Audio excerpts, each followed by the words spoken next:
Assalamu alaikum, chers frères et sœurs. Dans la vie, il nous arrive de traverser des épreuves si lourdes que nous nous sentons seuls, dépassés, impuissants. Pourtant, Allah nous a promis que son aide est toujours proche, pour celui qui l'invoque avec sincérité. Il suffit d'un mot, d'une prière, d'une supplication pour voir la lumière briller à nouveau. Aujourd'hui, nous allons parler d'une sourate aux bienfaits immenses. Une sourate qui ouvre les portes de la miséricorde d'Allah et qui transforme l'obscurité en lumière. Si vous cherchez une issue, une réponse à vos prières, cette sourate est un trésor spirituel à réciter avec foi. Restez bien jusqu'à la fin, car nous verrons comment cette récitation a changé la vie de nombreuses personnes et comment elle peut transformer la vôtre. Avant de commencer, pensez à liker cette vidéo et à vous abonner pour ne rien manquer des prochains rappels spirituels. Qu'Allah vous bénisse. L'épreuve est un test, mais l'aide d'Allah est proche. Il est des jours où tout semble s'effondrer, où le poids du monde pèse sur nos épaules et où l'horizon s'obscurcit. Dans ces moments-là, une pensée nous effleure. Pourquoi moi? Pourquoi cette douleur? Mais en vérité, l'épreuve n'est pas une punition. C'est un chemin, une purification, une leçon qu'Allah inscrit dans notre destinée pour nous élever. Ainsi nous le rappelle ce passage du Coran. Allah n'impose à aucune âme une charge supérieure à sa capacité. Sourate Al-Baqarah 286. Ce verset n'est pas qu'un simple rappel, c'est une promesse, une certitude que chaque difficulté que nous affrontons a été pesée, mesurée par celui qui connaît nos limites mieux que nous-mêmes. Si nous faisons face à une épreuve, c'est que nous avons en nous la force de la traverser. Mais cette force ne se trouve pas dans la résistance seule, elle réside dans la confiance en Allah. L'épreuve, une porte vers l'élévation. Imagine une graine enfouie sous terre. Elle est recouverte de terre sombre, écrasée sous le poids du sol. Pourtant, cette obscurité n'est pas sa fin, c'est le début de sa croissance. Sous l'effet de la patience et de la foi, elle finit par percer la surface et s'élever vers la lumière. L'épreuve fonctionne de la même manière. Ce que nous voyons comme une chute n'est souvent qu'une préparation pour nous faire grandir. Les prophètes eux-mêmes ont été soumis aux épreuves les plus dures. Le prophète Ayoub, Job, que la paix soit sur lui, a perdu sa santé, sa richesse et même ses enfants. Mais jamais il n'a douté d'Allah. Il a enduré avec patience et en retour, Allah lui a rendu ce qu'il avait perdu et bien plus encore. Ainsi, lorsque l'épreuve frappe à notre porte, nous avons deux choix, la subir et sombrer dans le désespoir, ou l'accepter et la transformer en tremplin spirituel. L'aide d'Allah est plus proche qu'on ne le pense souvent. Nous pensons que l'aide divine doit être visible, tangible, spectaculaire. Mais la réalité est bien différente. L'aide d'Allah peut être subtile. Elle peut être un soulagement soudain dans notre cœur, une parole réconfortante d'un ami, une opportunité qui surgit de nulle part. Allah dit dans le Coran, « Et quiconque craint Allah, il lui donnera une issue favorable et lui accordera ses dons par des moyens sur lesquels il ne comptait pas. » Sourate At-Talaq 65-2-3. Parfois, nous prions pour un changement immédiat, sans réaliser qu'Allah agit en silence, préparant un dénouement que nous ne pouvons encore percevoir. Chaque douleur, chaque larme versée dans la solitude, est entendue par celui qui ne dort jamais. La clé est de ne jamais désespérer, car ce que nous traversons aujourd'hui pourrait bien être la raison de notre élévation demain. Alors, quand l'épreuve se présente, ne demande pas « pourquoi moi ?», mais plutôt « que veut m'enseigner Allah ?» La sourate Al-Fatiha, un appel à la miséricorde divine. Imagine un instant que tu te tiens devant une porte immense, une porte lumineuse qui cache derrière elle tout ce dont ton âme a besoin. La paix, la guidance, la protection, la miséricorde d'Allah. Cette porte a une clé, et cette clé, c'est Al-Fatiha, l'ouverture. Chaque jour nous récitons cette sourate, mais nous sommes-nous déjà arrêtés pour en mesurer l'impact? Comprenons-nous réellement la puissance contenue dans ces 7 versets? Allah nous enseigne. Nous t'avons certes accordé les 7 versets répétés et le Coran sublime. Sourate Al-Hijr 15-87. Al-Fatiha n'est pas une simple récitation, c'est une invocation vivante. Un dialogue intime entre le croyant et son Créateur. À chaque verset, une porte s'ouvre. Un lien se tisse entre nous et celui qui contrôle tout. Un dialogue sacré avec Allah. Lorsque nous commençons par « Louange à Allah, Seigneur des mondes », nous reconnaissons sa souveraineté absolue. Nous affirmons qu'il est l'unique maître du destin, celui qui gouverne l'univers tout entier. En prononçant ces mots, nous nous détachons de nos inquiétudes et nous déposons notre confiance entre ses mains. Puis, nous proclamons le tout miséricordieux, le très miséricordieux. Ici, Allah nous rappelle que, malgré nos erreurs et nos faiblesses, sa miséricorde est infinie. Peu importe à quel point nous avons chuté, son pardon est toujours plus grand. Ensuite, vient Maître du jour de la rétribution. Ce verset nous place face à notre responsabilité. La vie est un passage et chaque action a un poids. Mais loin d'être un avertissement, c'est aussi un réconfort. Car si nous sommes sincères, alors c'est Allah, le juste, qui nous jugera. Nous arrivons ensuite au cœur de cette invocation. C'est toi seul que nous adorons, et c'est toi seul dont nous implorons secours. Ici nous faisons acte d'abandon total à Allah. Nous reconnaissons notre dépendance absolue à lui, et en retour, nous lui demandons son aide. Enfin, nous formulons la demande ultime, guide-nous sur le droit chemin. À cet instant, nous implorons Allah de nous maintenir dans sa lumière, loin des ténèbres du doute et de l'égarement. Une arme contre le doute et la tristesse. Le prophète Muhammad, paix et bénédiction sur lui, a dit « Il n'y a pas de prière sans la lecture d'Al-Fatiha » Sahih al-Bukhari. Pourquoi cette obligation? Parce qu'Al-Fatiha est le cœur de notre foi, un rappel constant que nous ne sommes jamais seuls. Chaque fois que nous la récitons avec sincérité, elle devient une arme contre l'angoisse, une source de lumière dans nos moments d'obscurité. Nous avons tous traversé ces nuits où l'inquiétude nous empêche de dormir. Ces jours où la tristesse nous écrase, où le doute s'infiltre dans nos pensées. Dans ces instants, réciter Al-Fatiha, c'est renouer avec l'espoir, c'est se rappeler qu'Allah ne nous abandonne jamais. Allah nous dit, et nous faisons descendre du Coran ce qui est une guérison et une miséricorde pour les croyants. Sourate Al-Isra 17:82. Al-Fatiha n'est donc pas seulement une obligation rituelle, c'est une source de guérison, une lumière pour ceux qui cherchent, un baume pour les cœurs fatigués. Alors la prochaine fois que tu la récites, prends le temps de ressentir chaque mot. Car derrière ces paroles, il y a une réponse d'Allah adressée directement à ton âme. Témoignage. Quand Al-Fatiha change une vie. Il existe des histoires qui bouleversent, qui réveillent en nous la certitude qu'Allah est toujours là, à l'écoute. Des récits qui montrent que la parole divine n'est pas qu'un texte sacré, mais une force vivante qui transforme les destins. Al-Fatiha est plus qu'une récitation, c'est une invocation, une clé qui ouvre les portes de la miséricorde divine. Allah nous rappelle dans le Coran, « Et quand mes serviteurs t'interrogent à mon sujet, alors je suis tout proche. Je réponds à l'appel de celui qui m'invoque lorsqu'il m'appelle. » Sourate Al-Baqarah 286.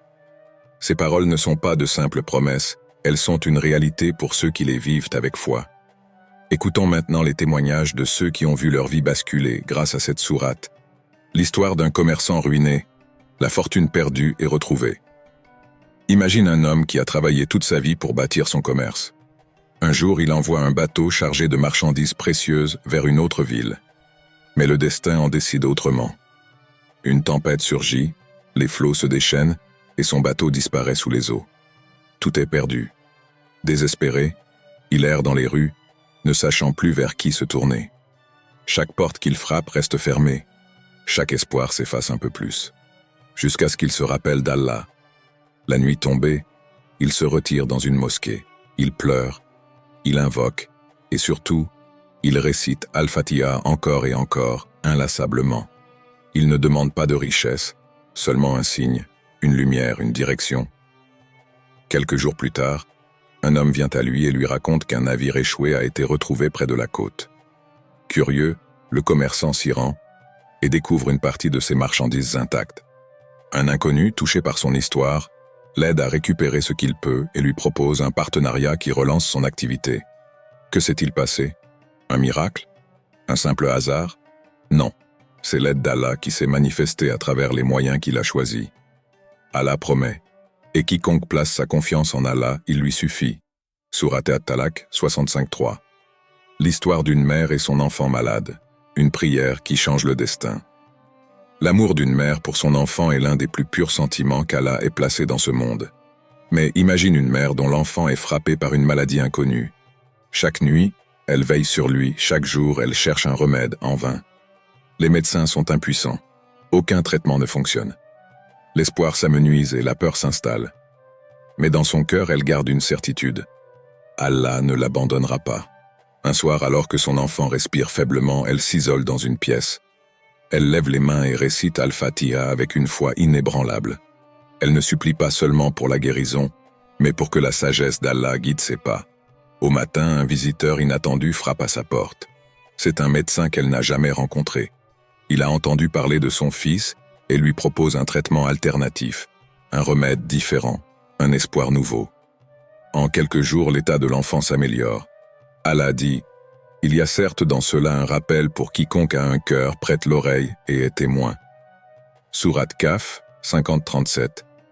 Cette mère avait prié, elle avait patienté, et Allah lui a envoyé la solution au moment opportun. L'aide d'Allah prend 1000 formes. Ces histoires ne sont pas des légendes. Elles nous rappellent que l'aide d'Allah ne vient pas toujours sous la forme que nous imaginons.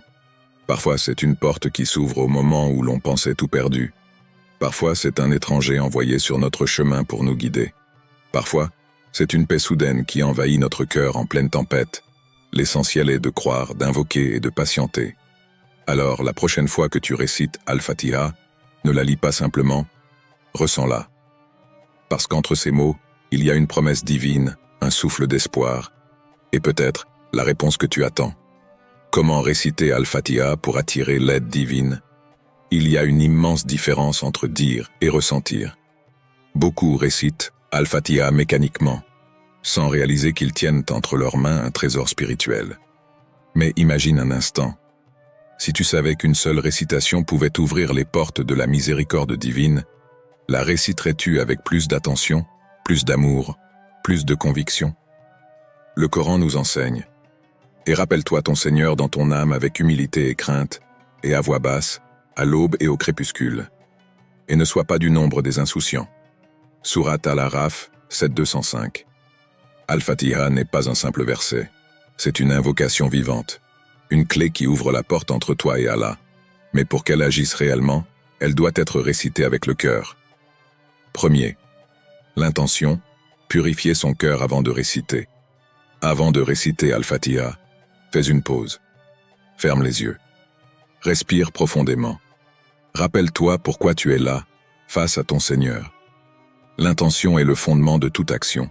Lorsque tu récites cette sourate, ne le fais pas comme une simple obligation, mais comme un appel, une connexion intime avec Allah. Demande-toi, pourquoi est-ce que je récite Al-Fatiha? Est-ce pour soulager mon cœur? Pour demander une réponse? Pour ressentir sa proximité? Le prophète Muhammad, paix et bénédiction sur lui, a dit « Les actes ne valent que par les intentions, et chacun sera récompensé selon son intention. » Sahih al-Bukhari. Ainsi, réciter Al-Fatiha avec un cœur absent n'a pas la même valeur qu'une récitation emplie de sincérité et de dévotion. Plus ton intention est pure, plus ton invocation sera puissante. 2.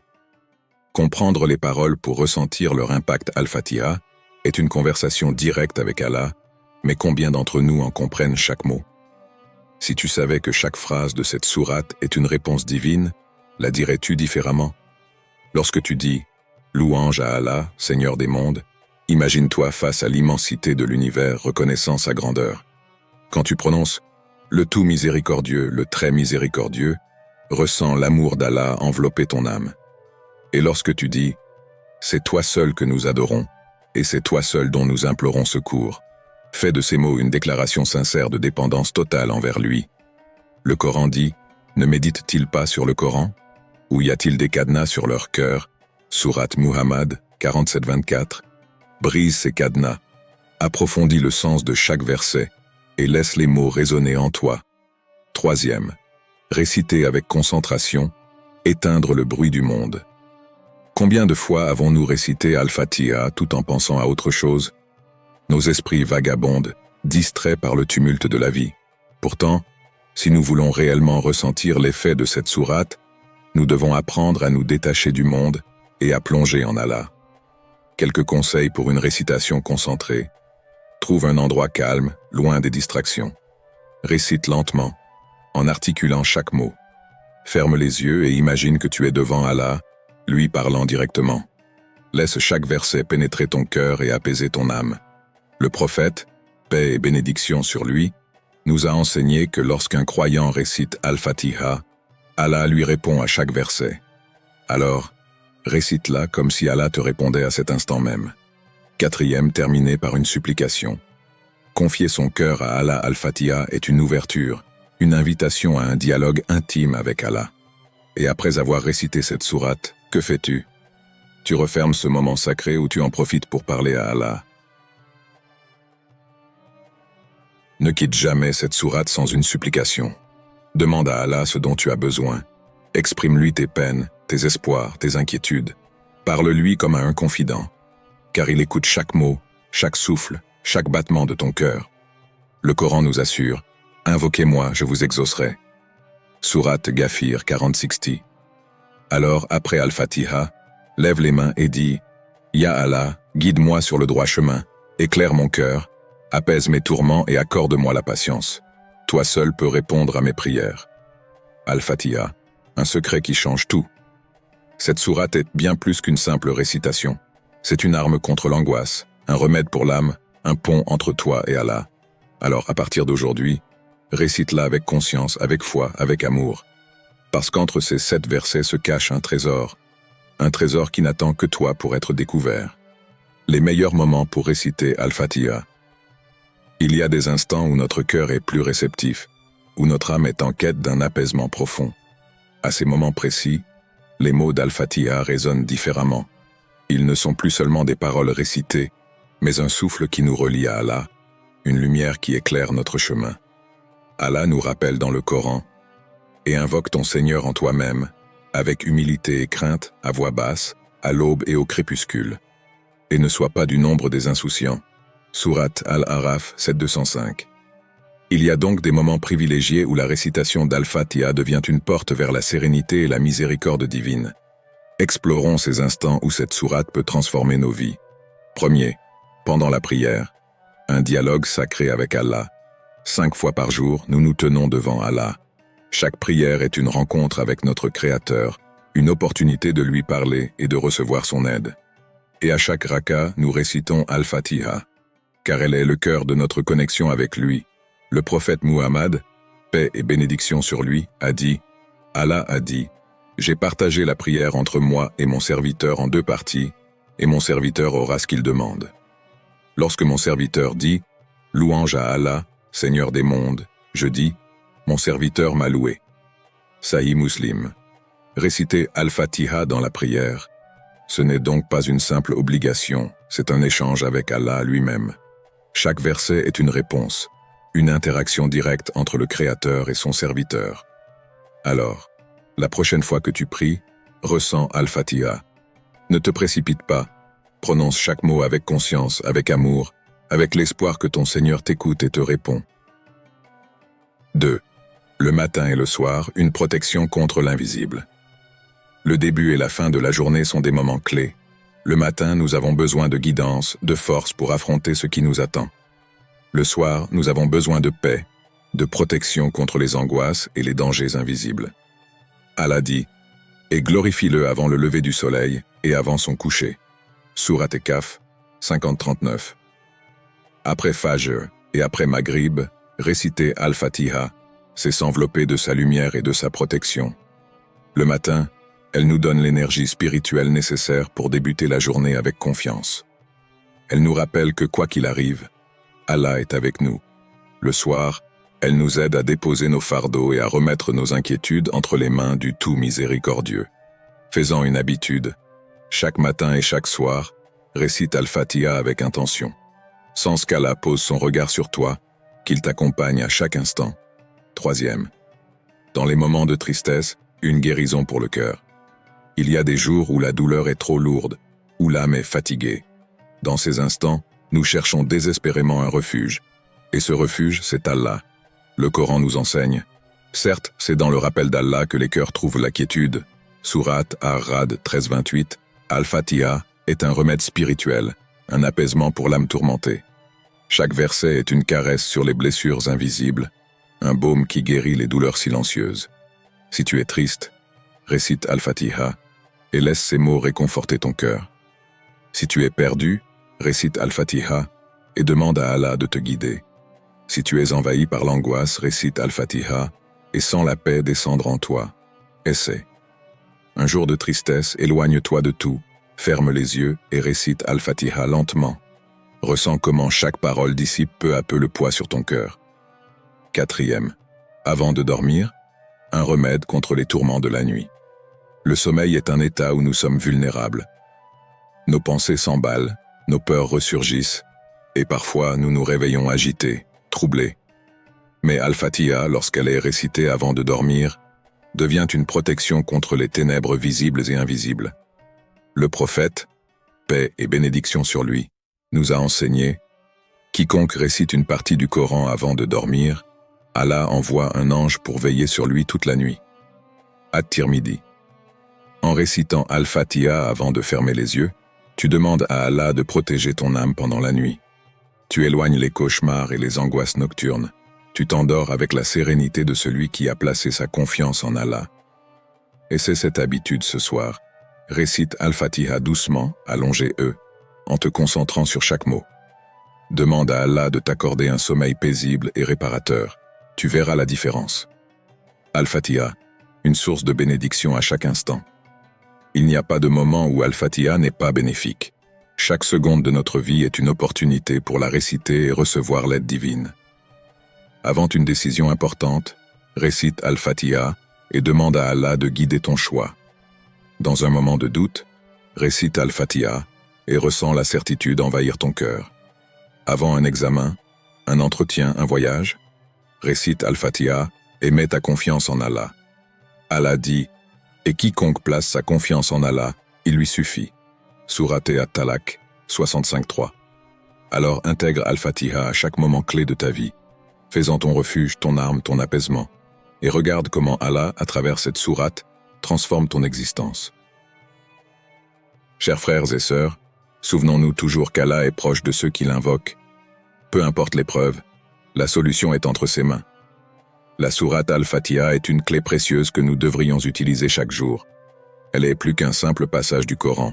Elle est une lumière, une protection, un guide vers la miséricorde d'Allah. Prière finale. Ô Allah, guide-nous sur le droit chemin. Accorde-nous patience dans l'épreuve et foi dans ton secours. Remplis nos cœurs de lumière et accorde-nous la paix intérieure. Protège-nous et accorde-nous ta miséricorde. Amin. Si ce rappel vous a été bénéfique, pensez à partager cette vidéo pour que d'autres puissent aussi profiter de cette lumière. Abonnez-vous pour plus de rappels et que la paix d'Allah soit sur vous.